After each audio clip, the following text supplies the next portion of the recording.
Hey, what's up everybody? We are back in Kanaha. Thank you all so much for the comments, the likes, and following on that last video. We took the PT skin from 777 777 gliders apart, looked at the construction and all of that, and that was really cool. Gave a little bit of a background info on what's going on with the stand-up magazine.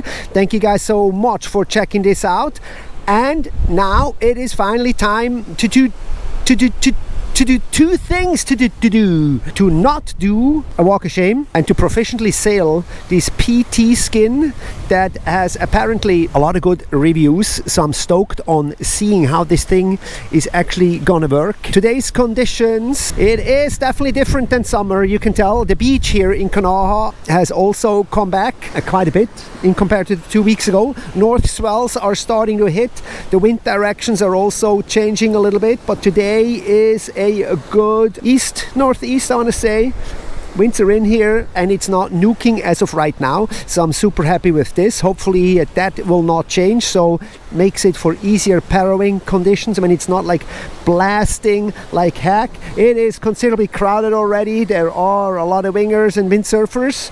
I see one parawing out there, so that's going to be good, and I'm really looking forward to give you guys the lowdown on how I sail these 777 glider PT skin. But first we're going to look at the test setup and all of that, of course. It is windy, but not too windy, so I'm a little worried, and I'm still not really good enough in pairing parawings with what's going to go in the underneath carriage, so to speak. So I'm riding a 1080 Armstrong high aspect, just hopefully getting faster out of the water. And to offset the overfoil, I'm riding the mast actually further back than I'm usually doing, so I'm riding it on a 6.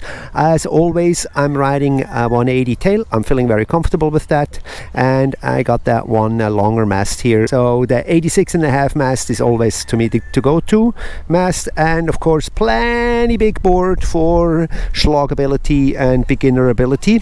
Riding a harness as well, that's important. And super stoked, I finally got a new 360 camera, so that should be awesome for improved footage. So I can't wait to try this thing out for the first time. Okay, quick little mid-session verdict here, and one thing I definitely have to say, this is the most stable I've ever been, and this is the best I've ever sailed upwind. I can prove it to you guys with my line, and I did really well. And the most to say is when I did the best is actually when I was harnessed in.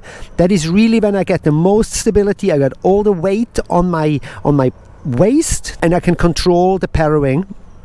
I have a little problems hooking this thing in. First I'm sailing out on my powered side, and then when you are going on your toe side, you kind of have to move the hook more over towards your kidneys, and then that becomes a little bit of a complicated thing to hook it in and hook it out. So that's what a thing that I'm a little struggling with, something that I need to still learn and practice.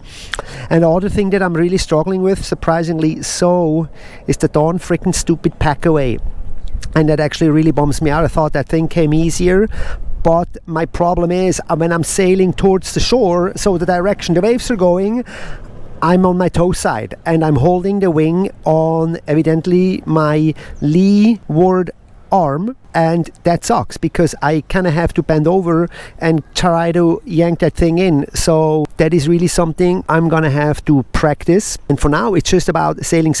I hope you guys like the new POV perspectives. Kind of scared to suction cup this thing up front yet, because that's how I lost my last GoPro. But yeah, it's just practicing, and that PT skin really helped me a lot, and I'm gonna go back out and sail more and gain more knowledge. I am super stoked on this Parawing. Wow, I could just only say wow. I tested a few of those, and what's particularly standing out is the upwind sailability. I was hooking it in and sailing upwind, and no walk of shame, or the walk of shame actually came not because of the wing, but because I try to hook into the harness, and that is actually really hard sometimes. Actually, not sometimes, often it's really hard to hook into the harness, and that makes it actually kind of sort of tricky, and then I fall.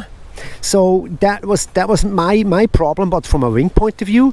And then the wind, you know, you guys, when I first started, it was badly windy, not as windy as it is now, and I would say the wind increased easy by 5 to 7 knots, and that's not a problem.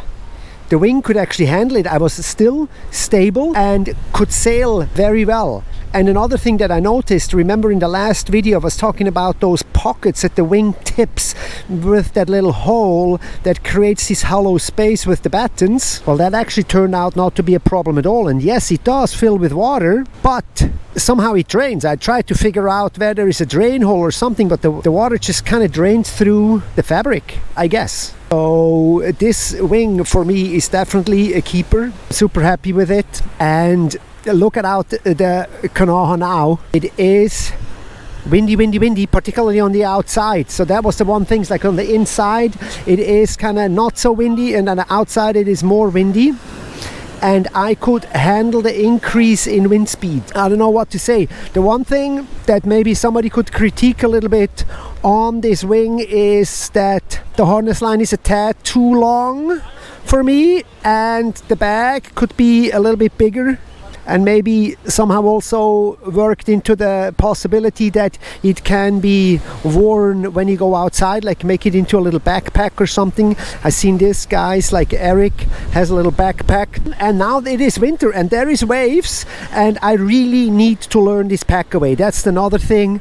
I was out there, and then here comes Eric, my interview buddy from 2 videos ago, and he's doing really good. I mean, like, he's the man, and he's every time I'm here, he's here. So I can only imagine how often he is on a regular basis. So packing the wing away, that is something that I need to learn. But you know what? I think I found it, and I want to say a big shout out to the guys over at 777. Thank you guys so much for sending me this wing, making this video possible, helping me with my Parawing journey. So thank you guys so much. I hope I get to sample and test multiple different sizes, and maybe at some point getting back into the double skin thing that they also have out there. But really impressed with the stability of this wing and the length of the handlebar. No concern at all. Everything really good. I have nothing but good to say, and I progressed a lot today. I really felt like I had a lot of good successful rides, and I kind of blame this on this 777 PT skin, where it really made the difference to me. The wind by now, easy, 25 knots plus, and the 3-meter wing could handle this. Now I really wonder how this wing would be on a 4-meter scale, or a 2.5, or a 3.5 meter in lesser wind, or when it is really nuking even more. If you guys are interested, also read the interview coming out with the founders of 777. They have a really interesting background with their paraglider history, and them being actually coming from the paragliding community. So you guys read that on standupmagazine.com. I put it out in multiple languages, and thank you guys so much for your support, and we'll for sure see you in the next one.